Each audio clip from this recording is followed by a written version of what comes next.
Greetings, I am Rudimentary Rob. Welcome to my new Valheim series. I have played quite a lot of Valheim over the years, but in the interest of starting a YouTube channel, I thought I'd start from scratch. This is a voiceover to commentary because I just, I wasn't that comfortable talking while I was in game. I do tend to get a little focused that way. Just working through my new character now. Gone a bit big on the old Viking beard.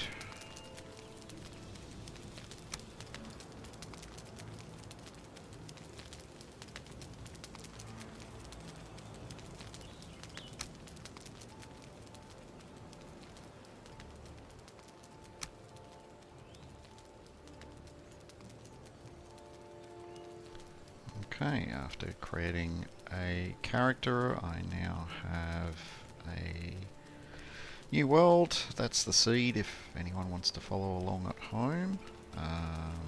Please don't tell me where things are. I like to figure this stuff out as I go.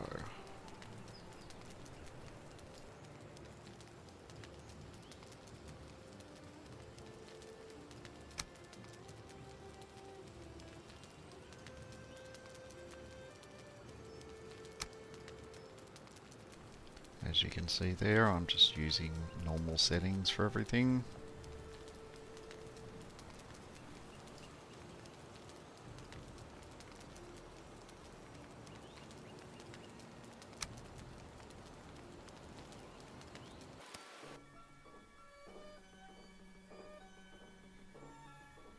Well, I am going to resort to speeding things up from time to time. Bear with me, all of this is a bit of a learning experience video-wise.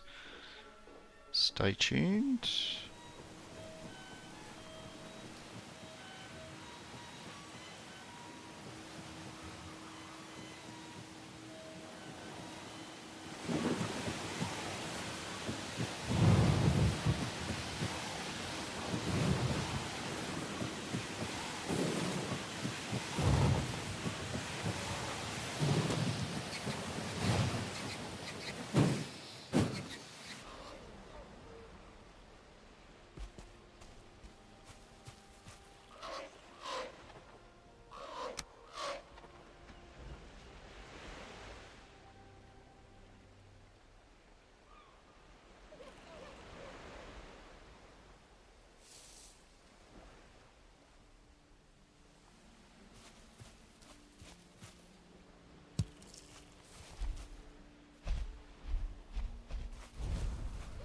Yes, well, Hugan likes to tell us all about the bleedingly obvious, but just in case it's the first time, I'll leave things up long enough for you to have a little look at.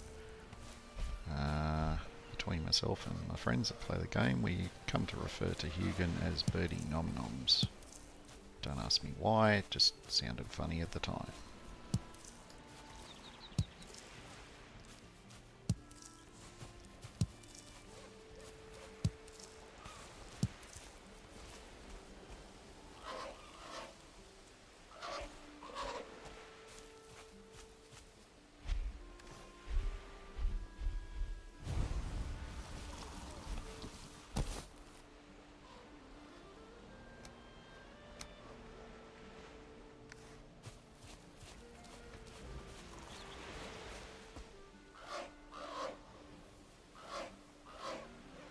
Oh dear, it seems amnesia is a factor in this game as well.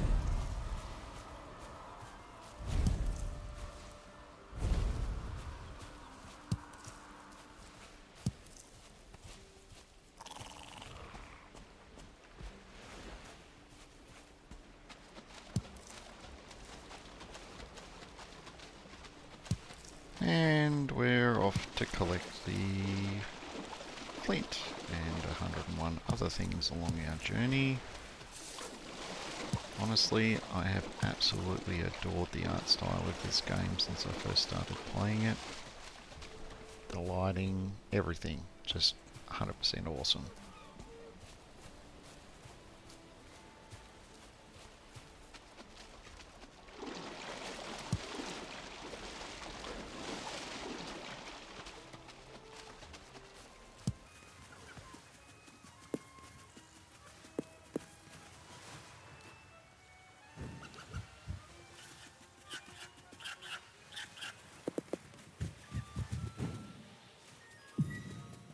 Sneak is a very important skill and you should never neglect it. You can only ever skill it up if you are in proximity to an animal, so in this case it was mostly that deer.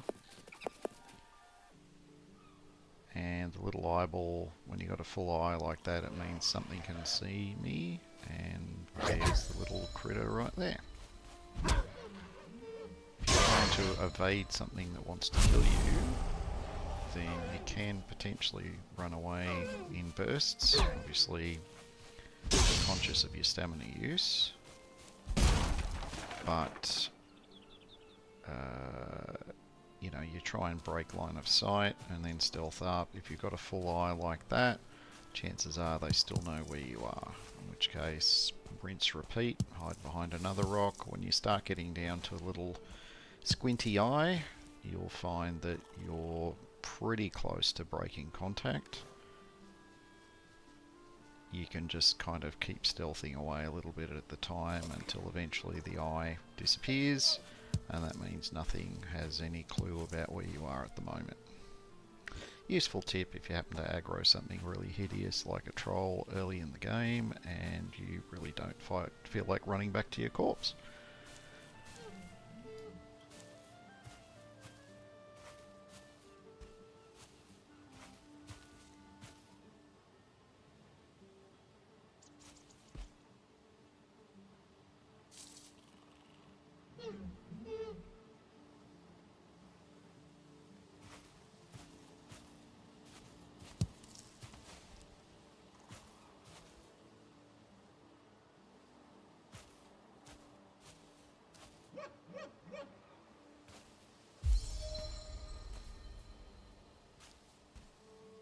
Sure there was a hive on that structure back there. I made a mental note to go back and get it when I get a minute, but spoiler alert, for the course of this episode I completely forgot, so yeehaw for editing.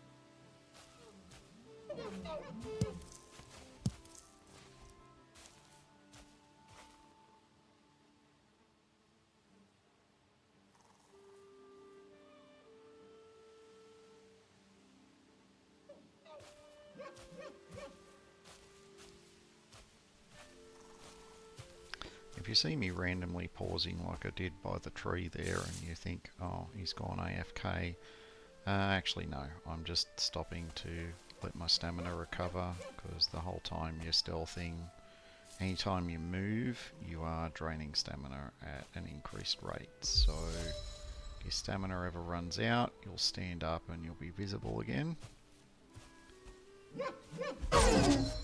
And as you can see, I managed to kill 2 deer with a surprise attack. So it wasn't very deer at all. Ah! Sorry, had to go there.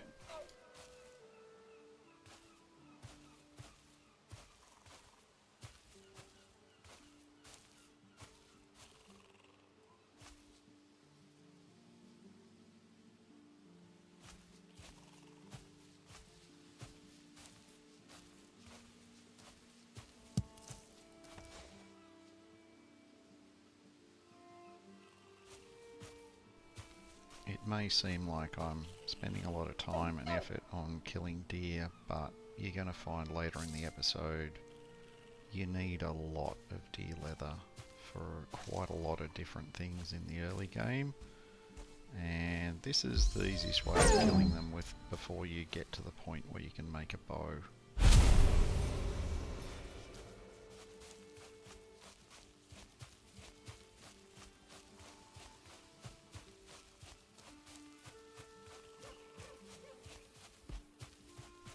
Around about here I decided that I needed to start figuring out where the edges of this meadow area was going to, essentially what my ranging area was going to be in meadows. So if you're going to do that, best to just kind of pick a direction. or follow a coastline. You keep generally running, you know, in your chosen direction of exploration until you hit a change in biome. And at this gear level, you're not going to want to go into another biome. The easiest one to go into next is the forest, and trolls will make very short work of you, especially if you don't have a bow. That was the ever reoccurring stone, apparently.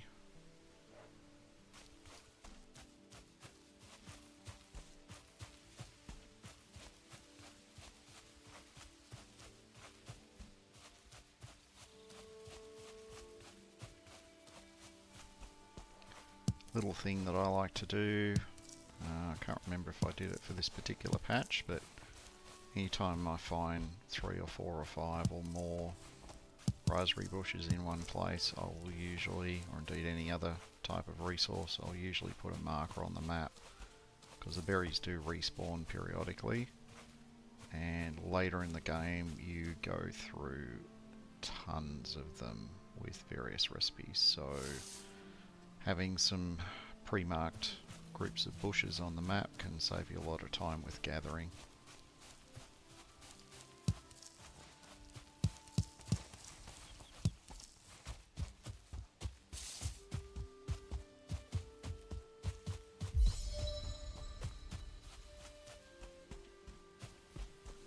And just like they said in Zombieland, rule 1, cardio. Don't neglect it. Work on that run skill from time to time. It may just save your bacon.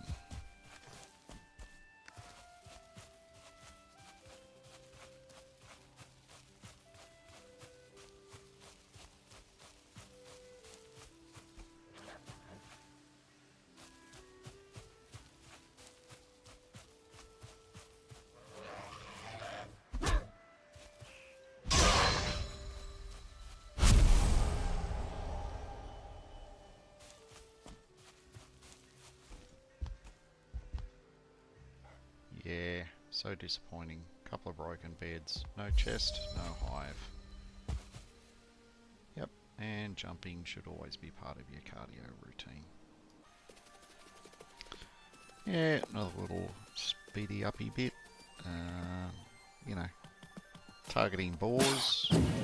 Is it because I don't like them? Well, spoiler alert, later in the episode I wasn't a fan, but the need for scrap leather, or ball leather as I sometimes call it, is pretty high early in the game as well. It's almost as bad as deer leather, to be honest.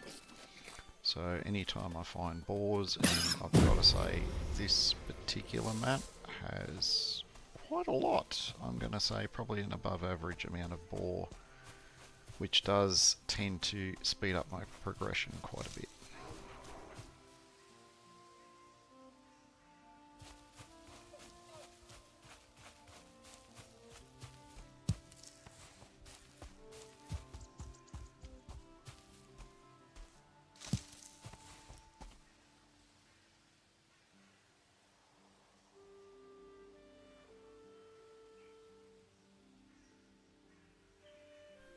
Now, you may not have caught it, but I did glimpse pine trees, which is the primary type of pines and firs, you know, that kind of tree, is a primary type of tree in the forest, or black forest I believe it's called.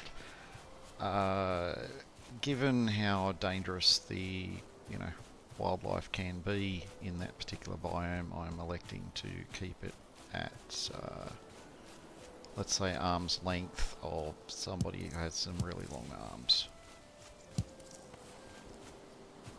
I've indicated on the map where I believe approximately the edge of it is, and that just sort of helps me out to, you know, keep my distance as I move around, trying to figure out where the extent of it is.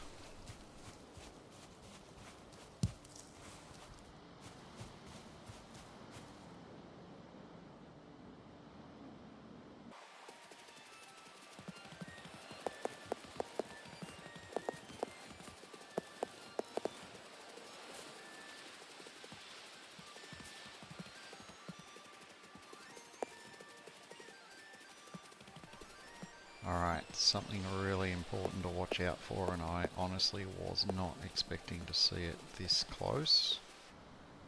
But in a moment, I'm going to catch a glimpse of something purple in the distance. And that is a spawner.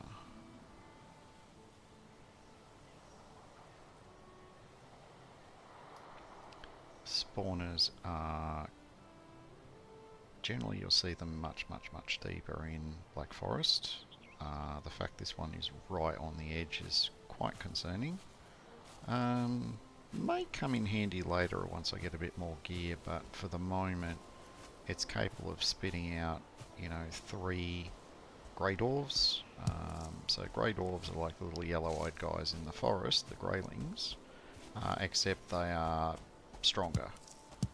Now, the default ones that throw rocks at you, at this gear level, so as long as I didn't come across a 1-star or something, it would be a hardish fight, but I could manage it. But the spawner can also produce shamans, and more painfully, it can produce brutes. And you can tell the difference by the eyes. The blue eye is just the basic guy that likes to throw rocks at you. Green eyes is a shaman, and red eyes is a brute. And with my current gear level, a brute would one-shot me even if I had a shield equipped. They just hit super hard.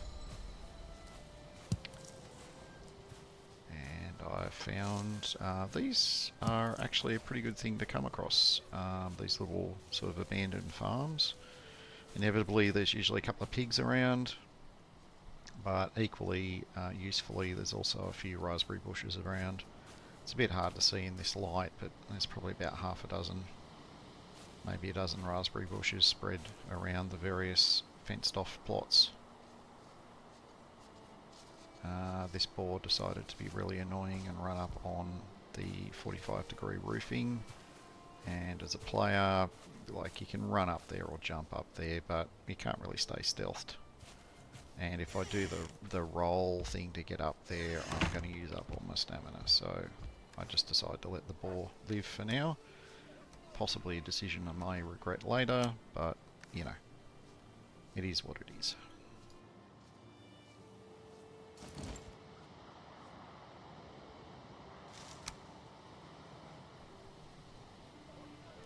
Here I make a bit of a decision that this might, given it's night time, this might make a nice little base.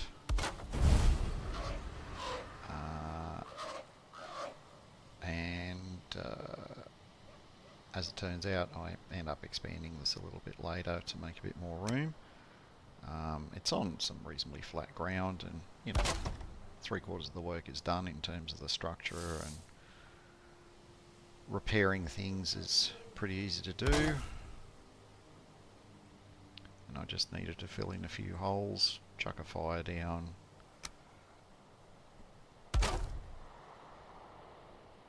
and listen to birdie nom-noms about, you know, the how, when and where of building structures.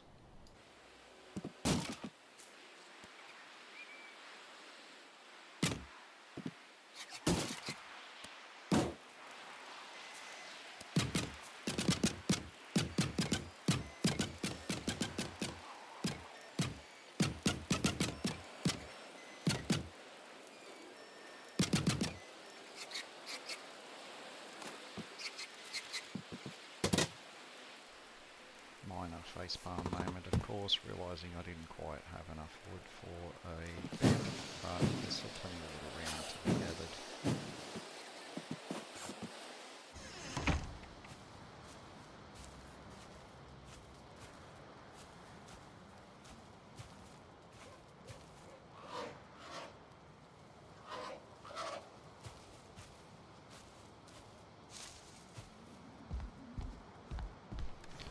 Generally speaking, it's a bad idea to be building or engaged in combat or other, I guess you could say, loud activities at night, because they will always attract attention from Well, in meadows usually it's just greylings, but as you advance to other biomes, obviously the difficulty gets a bit higher, and consequently, you know, things tend to go south more frequently.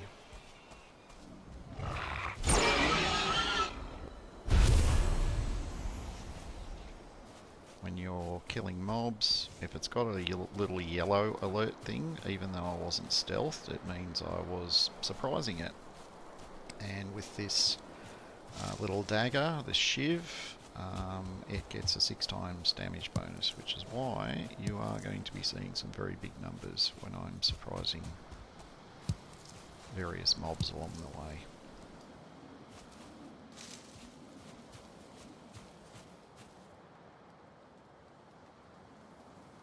And for anyone paying attention to my health, you are paying it a lot more attention than I was at the time.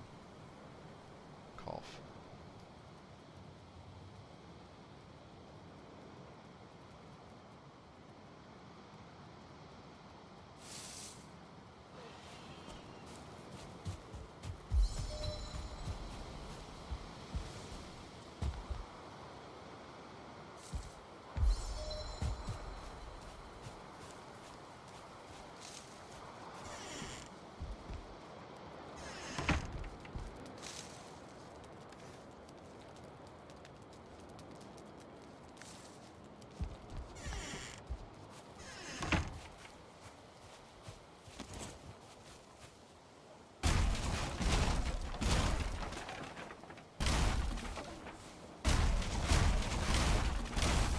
Because this structure was in the build area of the bench already put down, excuse me, I was able to just destroy most of this without putting a fresh bench down. Just be aware, any pre-built structures, you usually only get 1 wood back from each piece that you break, unlike anything that you've built yourself. You'll always be refunded the full amount of the build material, unless of course your game preferences tell you otherwise. Other things of note, at night time and when you're cold, you're going to find that, particularly if you haven't eaten anything, you're going to find your health just doesn't regenerate. Cough.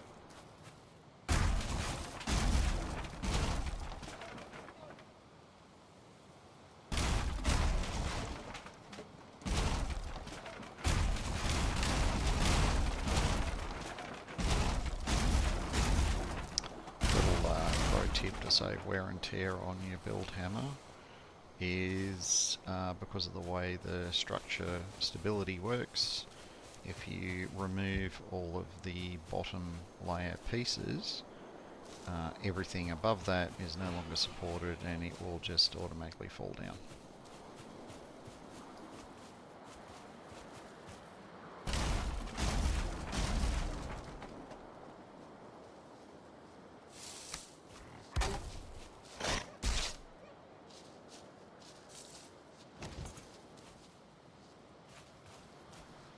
This isn't just a YouTube thing. It was so dark I couldn't even see where the boar had run off to, so, you know, doesn't matter how many hours you put into this game, you can still screw up.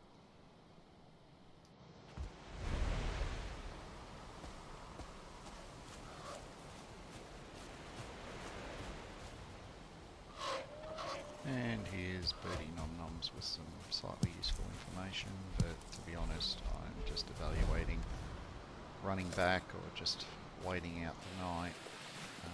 Given I've got no gear, it kind of makes more sense just to run back. So here we are in fast forward mode doing that.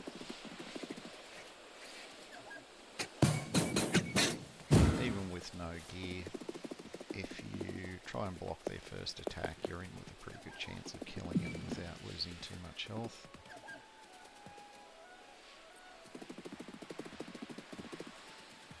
It's easy to get very turned around in this game, so don't be afraid to check back with your map from time to time to make sure you're not getting lost.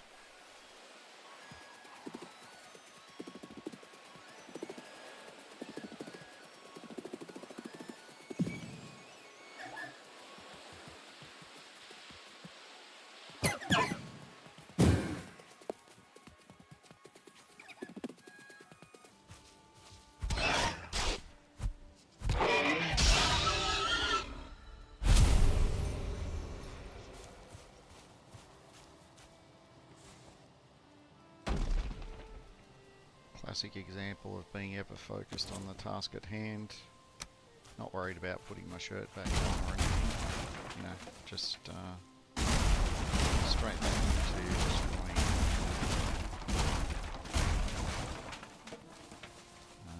Only I kind of forgot to destroy the floor. You can't destroy the beds. You will see me always switching back to the repair for destruction. That's more just that, you know, the ghost of the thing that you were going to build is a bit distracting. On the repair hammer, you don't get that. It is just, you know, like you see here. There's nothing out in the way, and right clicking to destroy something, you don't have other stuff there to distract you.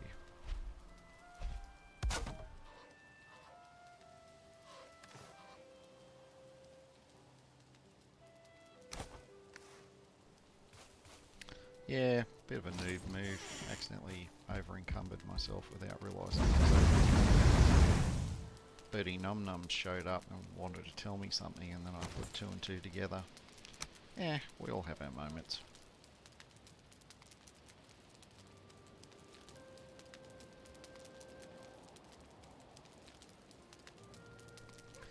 In the process of setting up a basic cooking station here. You can actually fit 3 on there if you want to, but when it's in a corner like this, sometimes it can make getting to the other cooked items when they're ready to be a bit awkward. Spacing it out like this means I can walk right up to the edge of the fire without risking setting myself on fire, because the cooking rack sort of keeps you at arm's length, but there's enough clearance to be able to pick the food off the rack once it's done.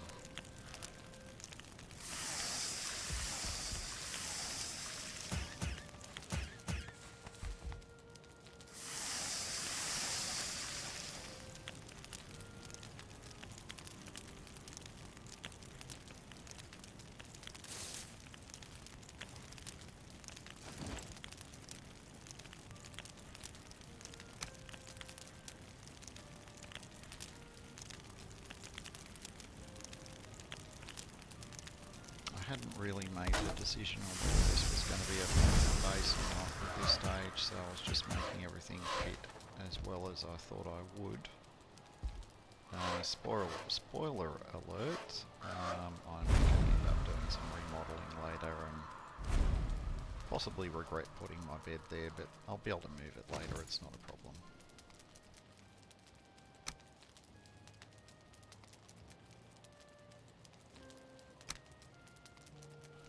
If you're trying to fit some extra storage in, this is a good little tip. The chests don't stack immediately on top of each other, they'll only, you know, go on the ground or go on the floor. So if you've got a half wall piece, or even if you don't, you can use like a half vertical to give you a snap point, and then you just put the little bits of floor down, and that gives you enough width to put a chest on. And so you can quite efficiently put, you know, 2 high or 3 high chests on one wall and have them all quite accessible. And I think this is where the gears finally decided that I was actually going to start actually making this place a little bit more useful. So bring on the building montage.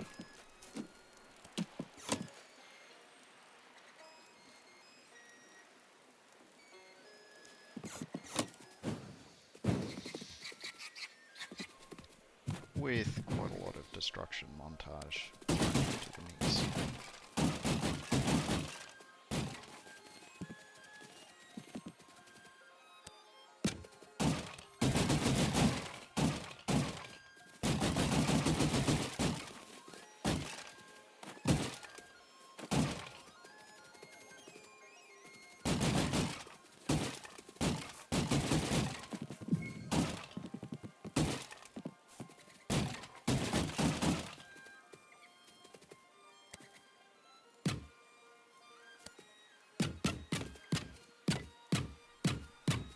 As any veteran Valheim player knows, all of the woodwork must go in the same direction.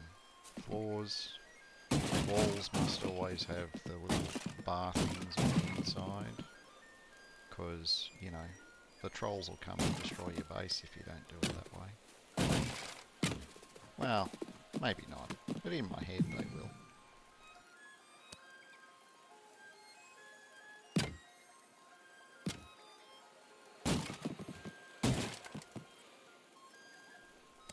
I'm not a huge, you know, design these big fancy bases with amazing aesthetics kind of person. I just look, it's basic, it's functional, that's good enough for me.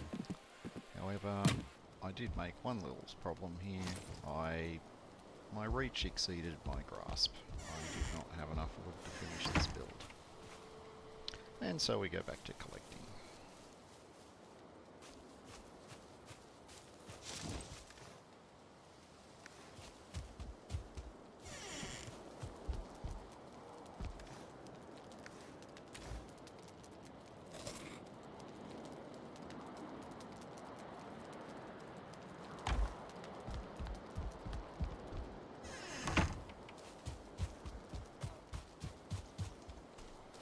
Time to take the old flint axe out for a spin. And in terms of efficiency, it's easier and quicker to get wood just by chopping these little saplings down. At least until you get a decent axe skill and it doesn't take 100 swings to chop down a normal tree. The other thing of note is when you're chopping trees down, because you're swinging sort of mostly horizontally, it helps if you don't have anything else in your swing arc, because it will split the damage. So for example, like this one, there's two saplings together, two swings still got the job done because I'm almost knocking him down in one swing in a lot of cases. But here, where there's a rock, you can see I'm intentionally trying to swing so that the axe isn't hitting the rock. It means you can chop the thing down a bit quicker, but also it doesn't wear the axe down as quickly, because it will, like, it takes a durability hit regardless of what it is. Whether it's a mob, whether it's the ground, whether it's a rock, whether it's the actual piece of wood that you're trying to beat up. So it is helpful to only hit the intended target.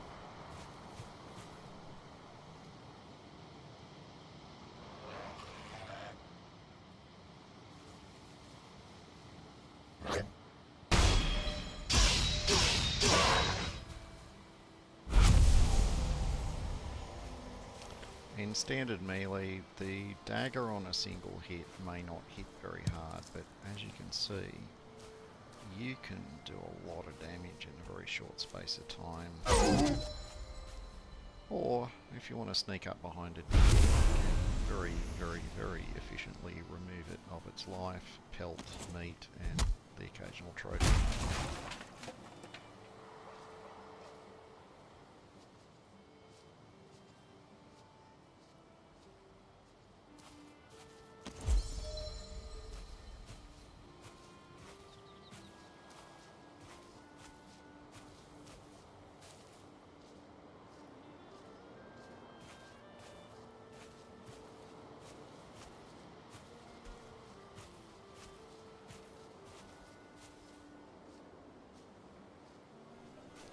I swear the boars do this to me deliberately. They're half aware of me, and so they will just keep walking away, walking away, walking away. And there's other mobs that'll do it too. And the important thing is, never run out of stamina, otherwise you'll come out of stealth, the mob will turn around. Oh, there you are. The pig hadn't spotted me in that case, which is why I was able to one-shot him with the dagger, and he just happened to, you know, freak out and run in the direction, and that happened to be in nasty pointy thing me. And we are back into the gathering montage. It's starting to get pretty late in the day, and I think I realised I was going to really need some more wood so I could try and finish the structure off and then sleep the night out. There's always detractors that never want you to do that, but can make pretty short work of those with the dagger.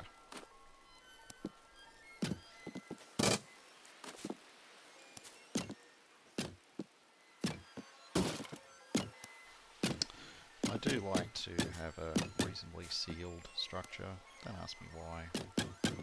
If you're going to take this approach to building, you're going to want to at least be comfortable with the way smoke works. Otherwise, you will end up suffocating yourself if you have fires in the wrong spot, or some of the later light sources actually produce a little bit of smoke too. So, it doesn't hurt to leave a few gaps here or there. I'm just, you know, closing everything off because...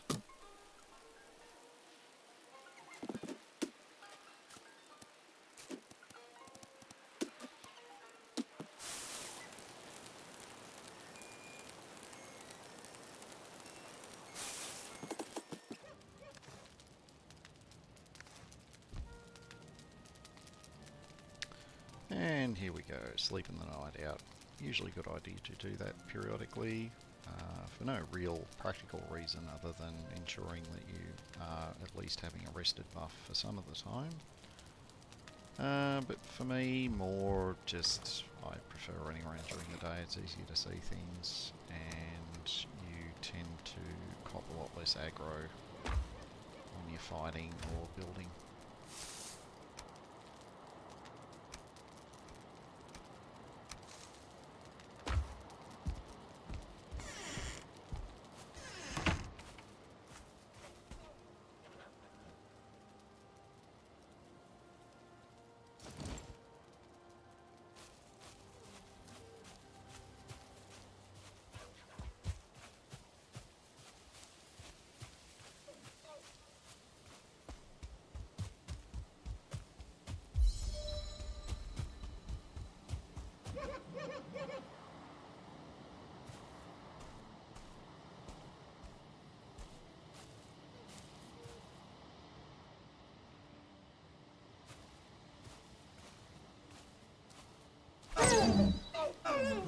Dearly departed, we are gathered to...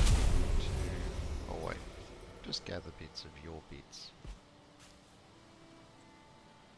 Yes, I know. There'll be a lot of dad jokes and corny and irritating things along the way.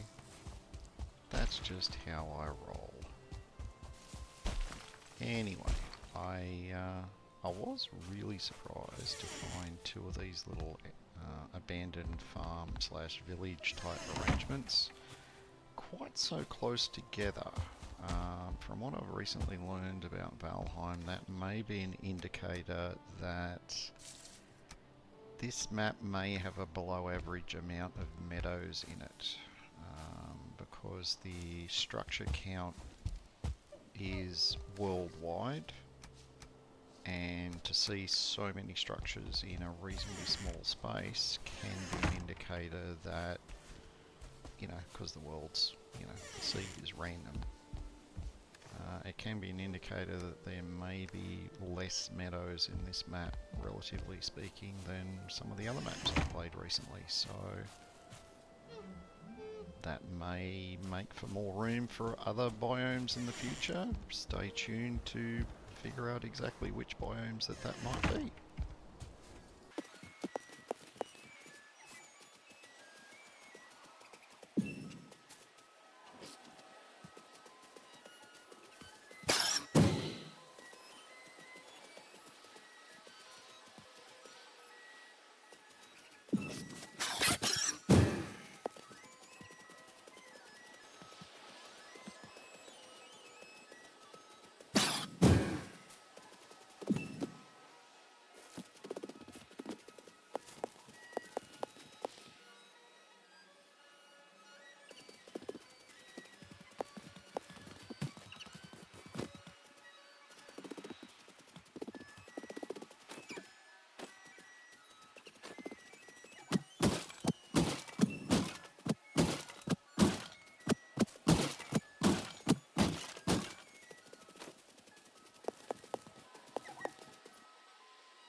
Well, you know, I am very much easily distracted, and it's taken me this long to pull my finger out and go, hey, wasn't I doing some exploring earlier to figure out where the outside edges of this meadows are? Yep, there we go. Another hut without a chest. Now, this gap, this waterway, I'm going to assume that that's all quote-unquote subject to ocean weather effects. And I'll focus more on this later, but I'm sort of eyeballing, anytime I'm in a coastal area, I'm always eyeballing places where I could potentially build you know, a dock and use that in the future for, you know, launching for maritime missions in the future. And I'm not convinced this will make a very good one because the water is very deep very quickly off the edge there, which is an indicator that as time goes on, the storms tend to get a bit more intense, the waves tend to get a bit higher, and you can find quite quickly that a place that used to not be subject to any issues with waves, you know, you start getting waves coming into your living room. It doesn't actually do anything, it's just, you know, it's just, you know, it messes with your chi a bit, that's all.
One of the important things, and there's many important things to keep an eye out for when you're out exploring, is one of these little doohickeys.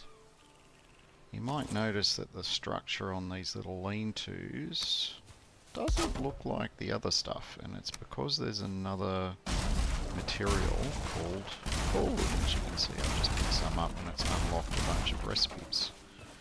Now, corewood, other than these structures, you will not find it in the meadows biome. Corewood is normally from pine trees in the Black Forest, and as I've indicated earlier, we're not really in a good way in terms of trying to get into the Black Forest, let alone to do something really loud like chopping trees down. So you don't need a huge amount of core wood right at the start, and if you can find one or two of these little lean-tos around the place that you can just throw down a workbench next to and destroy like I've done, it will give you enough core wood to, you know, address your immediate needs.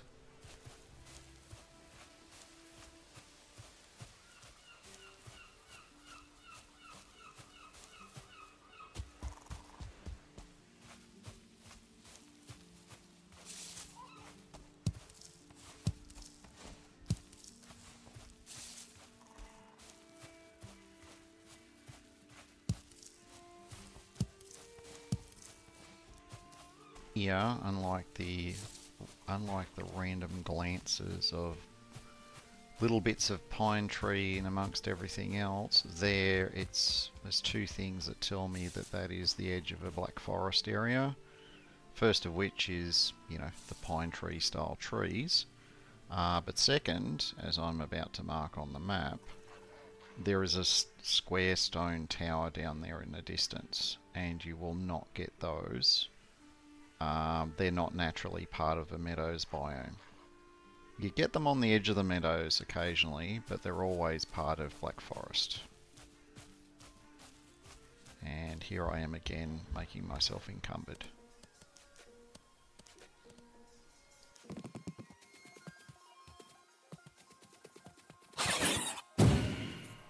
Little bit of a random sped up pig exploding and otherwise gathering montage. I realised it was getting a bit late in the day and I'm a little bit away from home, so I've decided I'm just going to convert this broken structure into a small, you know, safe spot. You'll notice there I changed the snapping point. You can press Q and E while you've got the piece selected to pick one of the other snap points, and if you're if you're building over your head, then it's a good idea to do that. Otherwise you've got to, you know, it's a bit fiddlier to build over your head. And yes, I know that roof piece is out of alignment. Hopefully I won't lose sleep over it.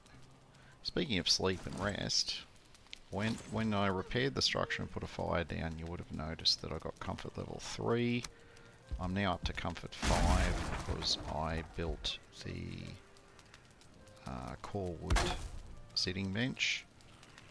You will find in the course of playing Valheim that you will periodically unlock furniture items and decorative items, and you might think they don't do anything, but if you put them in close proximity to each other, they will create a stacking benefit to increasing your time that you like essentially when you get a rested buff. It's a set length, but the length can be increased by resting in an area that has a higher comfort level.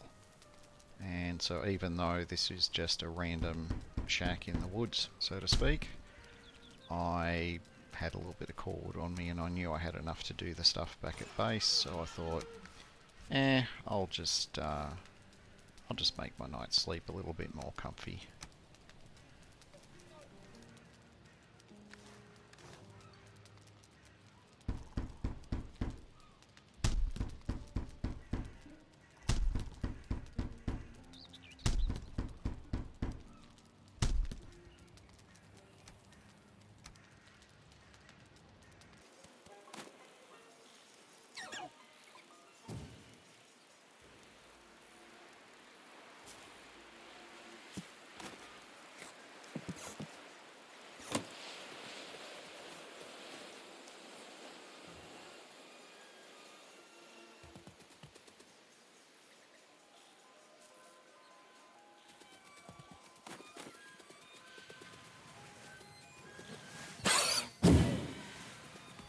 Alrighty, returning to the primary mission of continuing to gather and make pigs explode.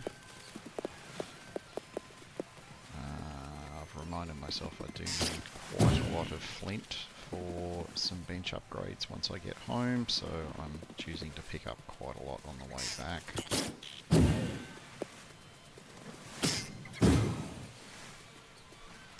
things of note. I have decided I'm going to kill everything as I go as well. And disappointingly, I've just realised that that black forest actually extends all the way to the coastline. And as much as I could probably stealth around the coastline to figure out the extent of it, it could go on for miles, and with the limited stamina I have, that would be a very, very boring trip. So I'm just evaluating my options now. I'm going to clear this hut out and basically decide it's time to move on. And when I say clear this hut out, I mean let out a small sigh that it's another hut and there's no chest in it.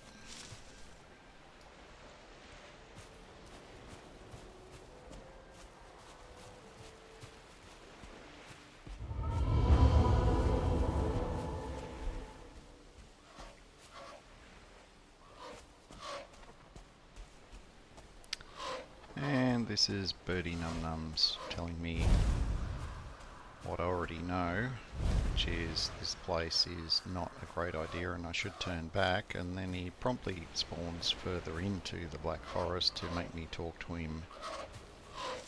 You know, he likes to do interesting things like that occasionally. Even though I can't hear anything, even though I can't see anything, I decide to be careful for a bit, and then I realise, I'm right on the edge of meadows, I can just run away. If I'd heard a troll, and you can hear them groaning sometimes, or if I heard a skeleton, you'll recognise the sound of those if it ever happens. It's like a little sharp clattering kind of noise. Or the grey dwarves are, you know, they're kind of weird noises, a little bit deeper and more less, you know, nasally teenager like these greylings can be. You know, I'd have probably stealthed out of there, but I couldn't hear anything. I'm borderline disappointed I haven't come across any harder mobs at this stage, but at the same time, you know, it does make the early game a bit easier if you're not dodging trolls every 5 minutes.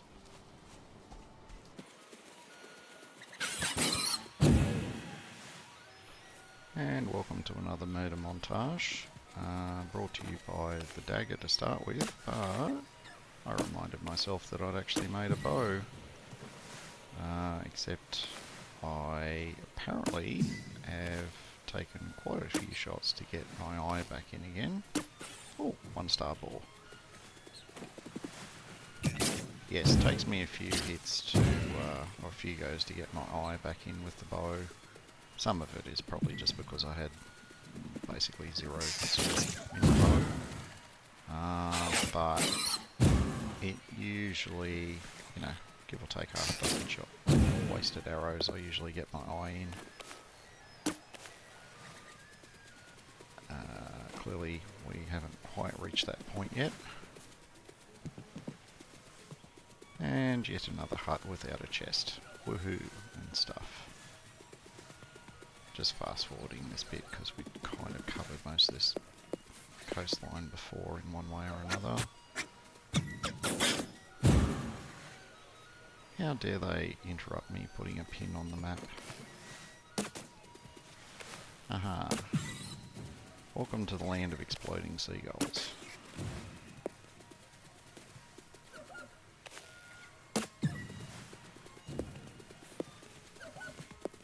Yeah, even with the rubbish crude bow, you can actually pull off some half-decent shots. It's not much good against moving targets, but nice little exploding ball like that is pretty easy to manage to take out in one hit. Even though it was 1 star, you just do so much damage with a surprise attack. Alright, now we've got past where we'd explored previously. We're going to have a bit of a look down this coastline and see if we have any more luck in terms of circumnavigating this meadows area. Oh look, another deer. Oh dear.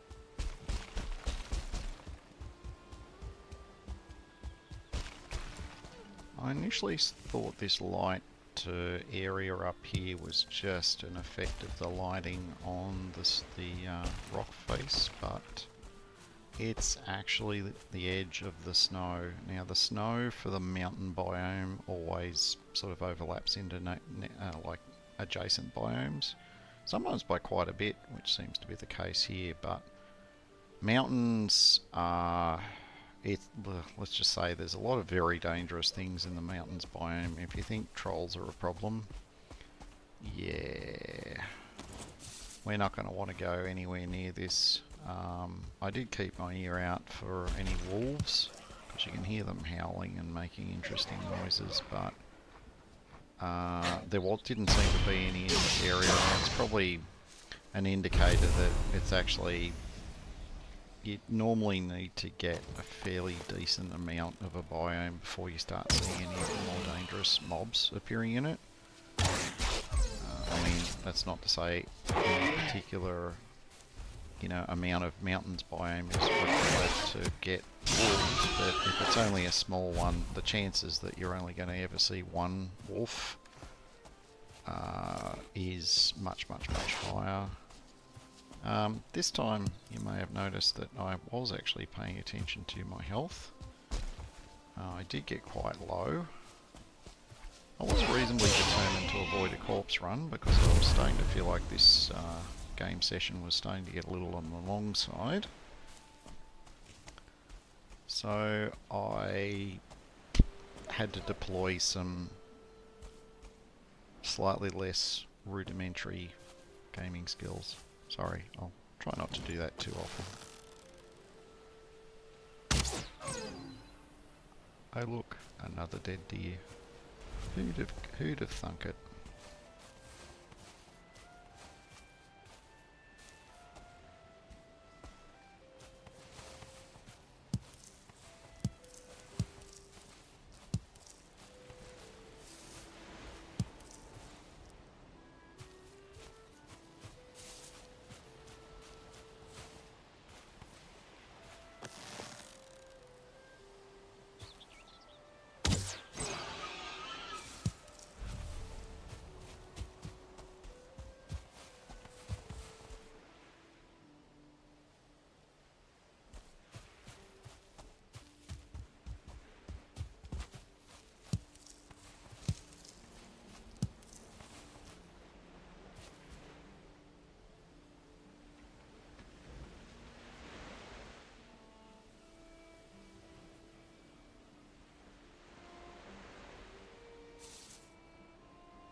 And here we can see once again our forward progress in circumnavigating this meadows area is not going to work in this direction either.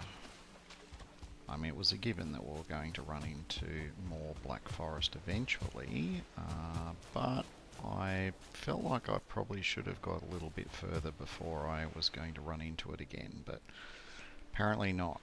Looks like there is quite a bit of Black Forest on this starting island. So that will be a problem to deal with another day.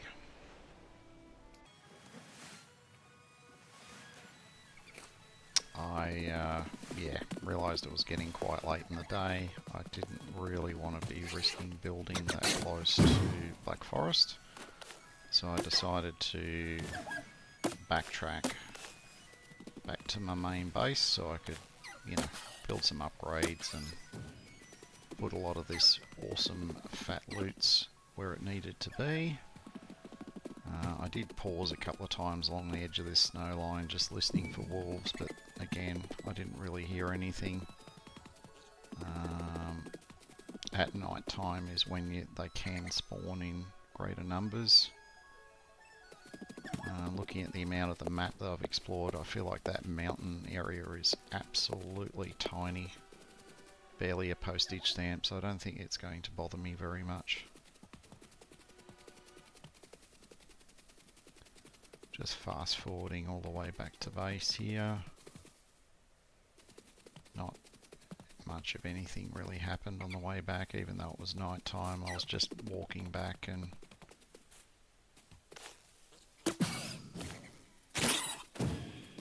well, give or take a few exploding pigs. You know how it is. Have pigs, they will explode.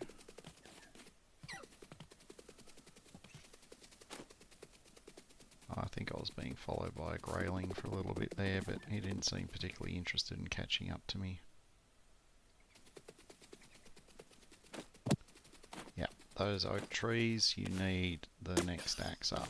I couldn't remember if I could chop the oaks with the flint axe, but I refreshed my memory and apparently you don't. So the next axe up, which is a bronze axe, we won't have access to that for a little bit, is what's required to cut down the oak trees, which are the big fat ones, which again, there seems to be quite a lot of them on this map.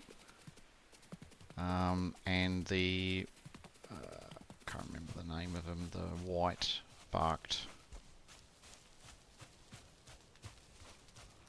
yeah, the white barked trees, you need the bronze axe to get them.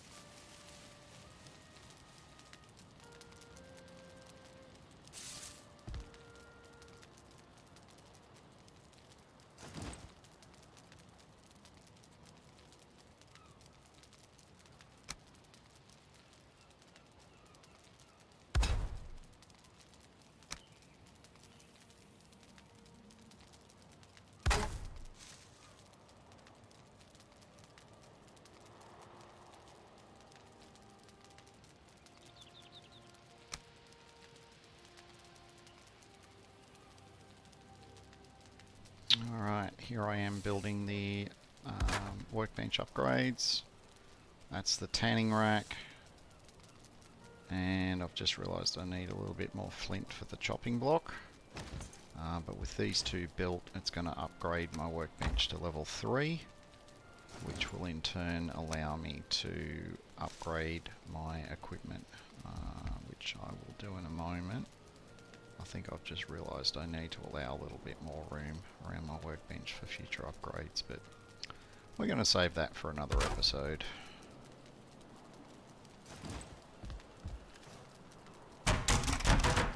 Always remember to repair when you're at a workbench. The workbench will need to be covered in order for you to do that, but when you're back at home base, if your workbench is not covered, you're possibly got bigger issues. Possibly something that's 20 or 30 feet tall and it's called a troll, and they may have just eaten half of your home, or you may just need to do some more building. Either way, get your workbench covered as soon as you can.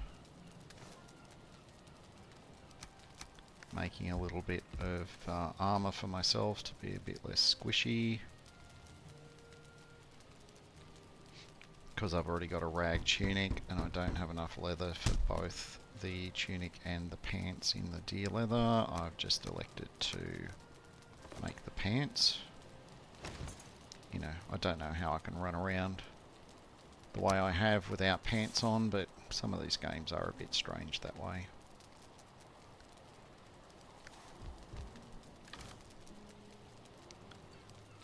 I'm I'm also going to do a little bit of an upgrade on the bow as well.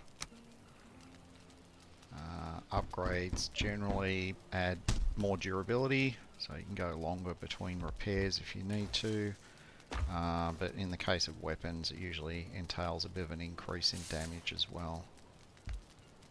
And more damage, I mean, against the mobs in the meadows, doesn't really make that much difference. But when you get into the Black Forest, every point of damage you can do really helps.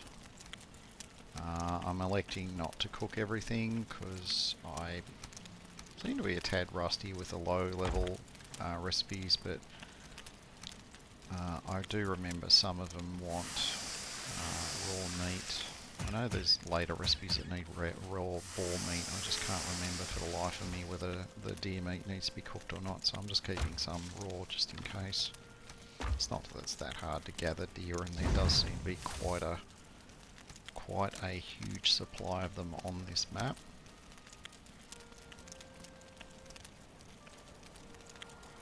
Just doing a bit of a tidy up before I wrap things up. If you've liked what you've seen, feel free to drop me a like. And, you know, if it's not going to hurt your finger too much while you're down there, click a subscribe as well.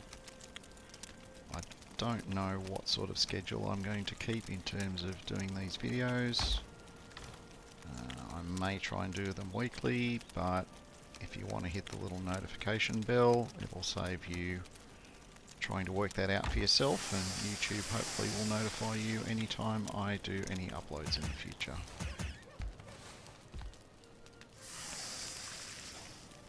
So thank you for watching.